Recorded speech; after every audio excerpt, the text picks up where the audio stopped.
Other points to be remember, other points मैं बाद में बताता हूं आपको, पहले आते हैं डिस्पोजल वाली बात पर। और डिस्पोजल पे लिखा है on disposal of investment the difference between carrying amount and the net disposal proceed should be charge to or credited to profit and loss. जब आप इन इन्वेस्टमेंट को बेच दोगे तो डेफिनेटली क्या होगा, वही असेट फर्नीचर वगैरह बेचने की एंट्री आपने की कि नहीं, वैसे यहां पर भी होगा। जब हम इन्वेस्टमेंट बेचेंगे तो सिंपल सी बात है, पैसा आएगा bank account debited to investment account, और डिफरेंस का फिगर कहां जाएगा, प्रॉफिट एंड लॉस। या तो चार्ज करेंगे पीएनएल में या क्रेडिट करेंगे पीएनएल में, या तो प्रॉफिट होगा या लॉस होगा। तो सिंपल है, इसमें कोई खास बात नहीं है डिस्पोजल पे। इसलिए उन्होंने लिखा हुआ है difference between carrying amount, carrying amount मतलब बुक वैल्यू। डेफिनेटली आप अकाउंट जितने से खुला होता है उतने से तो बंद करते हो। अकाउंट अगर आपका 100 से खुला तो 100 से बंद करो, 80 से खुला तो 80 से बंद करो। और बेचा आपने कितने में, मान लो 80 से अकाउंट बुक वैल्यू इतनी 80 और बेचा आपने 70 में, तो डिफरेंस 10 रुपए आपका लॉस हो गया। दूसरा, when disposing of a part of holding of individual investment the carrying amount to be allocated to that is to determine on the basis of average carrying amount. यहां पे भी लिख दिया है कि जब आप मान लो टीसीएस के मेरे पास 100 शेयर है, मैं सिर्फ 50 बेचना चाहता हूं, तो आपको वेटेड एवरेज कॉस्ट निकालना चाहिए। अगर आप पार्ट ऑफ इन्वेस्टमेंट बेच रहे हो, पूरा बेच रहे हो तो पूरी कॉस्ट लो, लेकिन इसमें से मान लो आधे बेच रहा हो तो कॉस्ट प्रोपोर्शनेट लूंगा ना, आधी। या 10 शेयर ही बेच रहा हूं तो 10 के हिसाब से लूंगा। तो वेटेड एवरेज कॉस्ट लेना है आपको, ये बोलता है। ठीक, ये हुई डिस्पोजल की बात। अब रिक्लासिफिकेशन की बात करते हैं। रिक्लासिफिकेशन का मतलब ये है, मैंने आपको स्टार्टिंग में समझाया था, ठीक है। तो उसमें मैंने कहा था कि रिक्लासिफिकेशन बाद में बताऊंगा, और इसका भी एक प्रैक्टिकल क्वेश्चन बनता है इस तरह का। लेकिन पहली बात, क्लासिफिकेशन होता कब है, at the time of purchase when share और डिबेंचर्स और एनी अदर सिक्योरिटीज एक्वायर्ड, ठीक है। Then decide intention to hold more than 12 month और लेस देन 12 मंथ। वहां आपने डिसाइड कर लिया करंट है या लॉन्ग टर्म है। बाद में आपका मूड बदल गया कि नहीं, ये तो बहुत अच्छा शेयर है, इसको तो रख लेते हैं 2 4 5 साल तक, अच्छे प्रॉफिट देगा। तो था करंट बट लॉन्ग टर्म बना दिया। या कोई लॉन्ग टर्म के विचार से आपने रखा था शेयर, लेकिन अचानक मार्केट गिर गया, आपने डर के कारण बेचना चाहते, तो ये शॉर्ट टर्म हो गया। तो लॉन्ग टर्म में भी कन्वर्टेड इनटू शॉर्ट टर्म और शॉर्ट टर्म में भी converted into long term. How to reclassify, देखें आप इसी पेज पर। इंटेंशन टू होल्ड और to sell changes, the standard envisages the possibility of change in the intention to hold or not to hold the investment and prescribe the valuation procedure. The change in intention can lead to number 1, long term में भी current और current में भी long term. अब आपको यहां पर reclassification के लिए बड़ी इजी तरीके से मैंने आपको समझाया है। तो क्या लिखा हुआ है, पहला हम पढ़ते हैं long term to current, long term to current investment, current investment की ओर आते हैं। और दूसरा केस हम पढ़ते हैं current investment to long term investment, है ना। क्या बोल रहे हैं ये, take date of transfer as base, take date of transfer as base. मान लो कि लॉन्ग टर्म इन्वेस्टमेंट पहले मैं करता हूं डेट ऑफ एक्विजिशन, यानी खरीदे कब थे। तो हो सकता है आपने इसको आज से कुछ साल पहले 1 मई 2017 में खरीदे थे, और वो खरीदे थे ₹2000 में, 2000 रुपए में खरीदा थे, ये इसकी कॉस्ट प्राइस है, ठीक है। फिर कभी आपने 31 मार्च 18 या और आगे चलते हैं 19 में इसका परमानेंट डिक्लाइन हुआ। जनरली तो किस पे कैरिड होते हैं, ये कॉस्ट पे कैरिड होते हैं, जनरली तो कॉस्ट पे कैरी होते हैं। तो 18 में कॉस्ट पे कैरी हुए ये 2000, लेकिन मार्च 19 में किसी कारण से इसमें परमानेंट डिक्लाइन हो गया, तो आपको इसमें से 200 रुपए पीएनएल में डालने पड़े। अब आपका कैरिंग अमाउंट कितना है, 1800, बैलेंस शीट में कितना रह गया, 1800, ठीक है। तो ये लॉन्ग टर्म इन्वेस्टमेंट है। अब आपको लग रहा है कि अब इसे बेच देना चाहिए, तब आपने जब 31 मार्च या बल्कि और बीच की डेट लेते हैं, इस ईयर के बीच में 19, 20, 31 मार्च 2020 को खत्म हुआ। इस बीच मान लो 1 जनवरी 2020 को आपका इंटेंशन चेंज हो गया, आप अब इसको लॉन्ग टर्म नहीं रखना चाहते, उसको बेच देना चाहते हो, तो ये हुआ आपका डेट ऑफ ट्रांसफर। ये मेन है आपकी date of transfer is base, यानी जिस दिन आप ट्रांसफर कर रहे हो from long term to current. Determine carrying amount on such days, इस दिन कैरिंग अमाउंट क्या है, तो कैरिंग अमाउंट है इसका,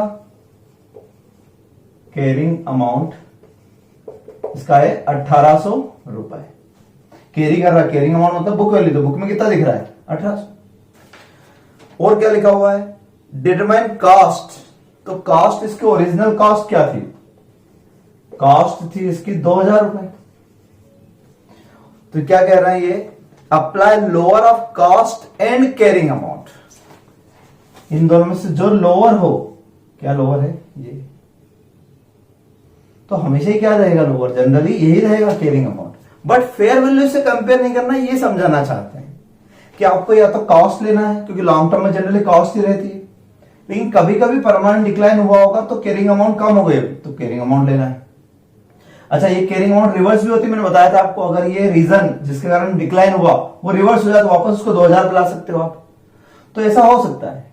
तो जब भी लॉन्ग टर्म करंट में जाएंगे तो क्या वैल्यू लेंगे, which ever is lower, carrying amount और कॉस्ट मींस 1800, तो करंट इन्वेस्टमेंट की वैल्यू क्या कहलाएगी अब आगे जाके इन फ्यूचर, 1800 रुपए। अब इन फ्यूचर इस पे कौन सा रूल लगेगा, मान लो आते हैं 31/2021 पर आते हैं, 22 पर आते हैं, 23 पर आते हैं, तो एक तरीके से ये हो गई इसकी वैल्यू कॉस्ट, और अब उस दिन की जो फेयर मार्केट वैल्यू की विच एवर इज लेस, क्योंकि करंट इन्वेस्टमेंट है तो current investment cost or fair value whichever is less पर वैल्यू होते हैं। तो इन फ्यूचर ऐसा होगा, मैं इन फ्यूचर की बात नहीं कर रहा हूं, मैं अब भी उस दिन की बात कर रहा हूं जिस दिन आपने इसकी रिक्लासिफिकेशन किया। डेट ऑफ ट्रांसफर की जगह आप रिक्लासिफिकेशन डेट भी लिख सकते हो, रिक्लासिफिकेशन डेट। तो as on the date of reclassification carrying amount and cost whichever is less should be the value of current investment. दूसरी तरफ क्या लिखा हुआ है, करंट टू लॉन्ग टर्म, अब सेम ऐसा ही इसमें हुआ हो, करंट टू लॉन्ग टर्म। यहां डेट ऑफ इक्वेशन मान लो सेम वही एग्जांपल लेते हैं, 1 मई 17 वाला है, आपकी कॉस्ट थी 2000 की। अब करंट में तो आप हर बार ही क्या करते हो, हर बैलेंस शीट डेट पर, यानी फर्स्ट बैलेंस शीट जब आई होगी 31 मार्च 2018, तब हो सकता है आपने इस 2000 रुपए की कॉस्ट को विच एवर इज लोअर 20 रुपए कम करके या 200 रुपए कम करके 1800 पे ला दिया हो।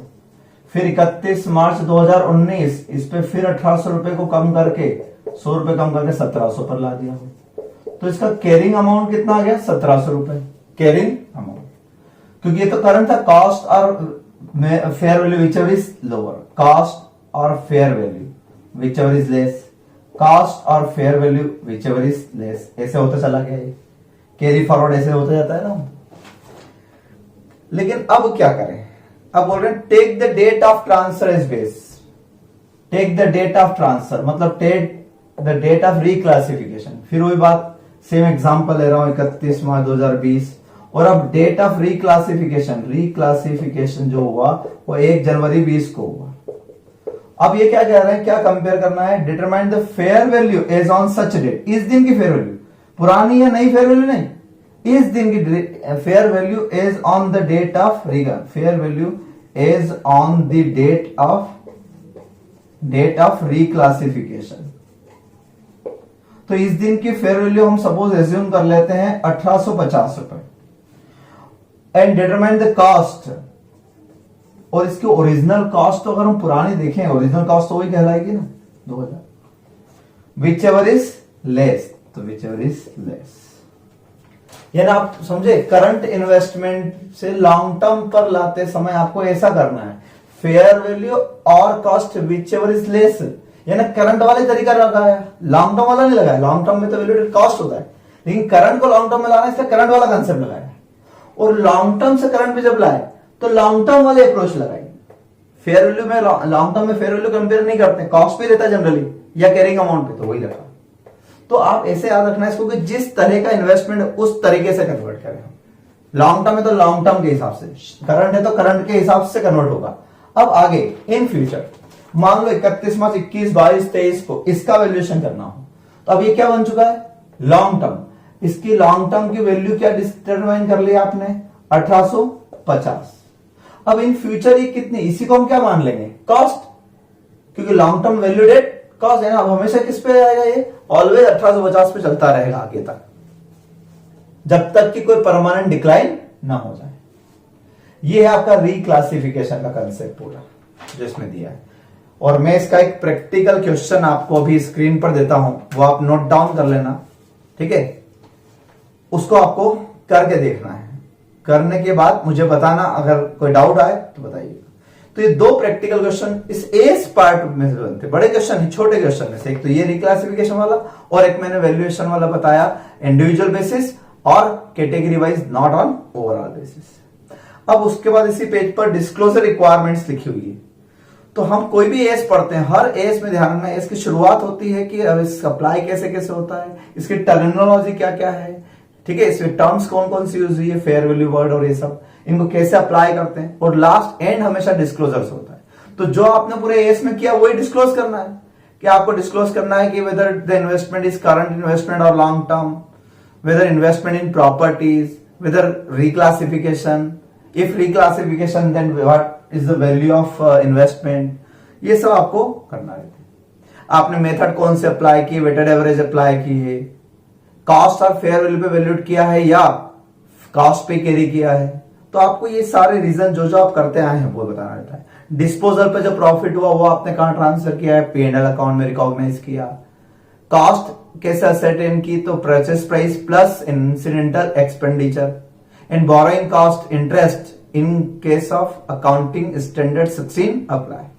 तो ये सारे पॉइंट आपको यहां मिलेंगे, एक बार रीड ऑनली, से याद नहीं करना है, कोई इतना इंपॉर्टेंट नहीं है। तो डिस्क्लोजर हर एस का ऐसे ही होता है, हर एस को ऐसे ही पढ़ना है, ठीक है, इस तरीके से डिस्क्लोज करना है। जैसे मैं बताता हूं, एक first classification and grouping, disclose accounting policy selected and adopted for determination of carrying amount of investment. तो अकाउंटिंग पॉलिसी मतलब यही कैरिंग अमाउंट के लिए, which ever is lower cost or fair value, तो ये आपको डिस्क्लोज करना है।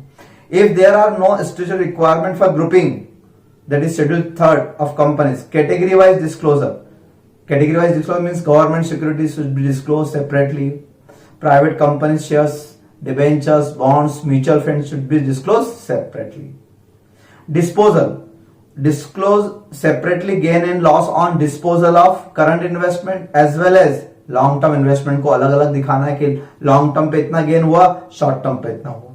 Reclassification if any during the year, or define impact on P&L account, तो all dividend, interest, rental income should be credited to profit and loss account. Profit loss on disposal should be debited or credited to profit and loss account, ठीक है। अगर उस income पर कोई TDS हुआ हो तो TDS should be disclose separately, and other areas. तो इस तरीके से जो जो हमने एस पे पढ़ा वो सब यहाँ पर वो सब यहाँ पर डिस्क्लोजर में आता है। तो आप यहां तक पहले पूरा रिवाइज कर लें अकाउंटिंग स्टैंडर्ड, फिर मैं अब इसके प्रैक्टिकल क्वेश्चन पर आता हूं। एक बार फिर मैं आपको थोड़ा सा शॉर्ट रिवीजन जल्दी से बता दूं। नंबर 1 मैंने पढ़ाया करंट एंड लॉन्ग टर्म, तो उसकी डेफिनेशन आप पढ़ना, ठीक। फिर मैंने आपको बताया cost of investment, purchase price plus expenditure, S16 cost कैसे असर्टेन करना, ये बताया। नेक्स्ट पेज पे मैंने आपको डिफरेंट एरिया बताया, investment acquired by issue of shares, then fair value of issue of shares should be taken as consideration. In case of any other exchange, तो fair value of asset given up और asset taken up, whichever is more clear evident. Right वाला पॉइंट छोड़ा मैंने, right shares वाला। और earning, all earning should be credited to profit and loss account. Carrying amount of investment means current investment should be valued at cost or fair value, and long term investment generally valued at cost, but in case of decline other than temporary it should be reduced to fair value in case of decline other than permanent, and it should maybe reverse whenever the reason for which reduction in price no longer exists. तो ये सारे हमने point पढ़े थे। Method में मैंने आपको बताया, वैसे वेटेड एवरेज मेथड याद रखोगे आप। Other points to be remember, जो ये पॉइंट है ये वाले प्रैक्टिकल क्वेश्चन से रिलेटेड है, तो मैं अगले वीडियो में बताऊंगा। और डिस्पोजल का मैंने बताया आपको, डिस्पोजल एंड रिक्लासिफिकेशन आपको किस किस तरीके से करना है, और लास्ट डिस्क्लोजर। तो सारे हेडिंग जो भी मैंने आपके नोट्स में दिए अच्छे से रीडिंग करो। इसमें वेटेज ऐसा है कि एक 8 नंबर का प्रैक्टिकल क्वेश्चन बड़ा और एक 4 नंबर का एस बेस्ड क्वेश्चन निश्चित तौर से आएगा। ठीक है, थैंक यू सो मच।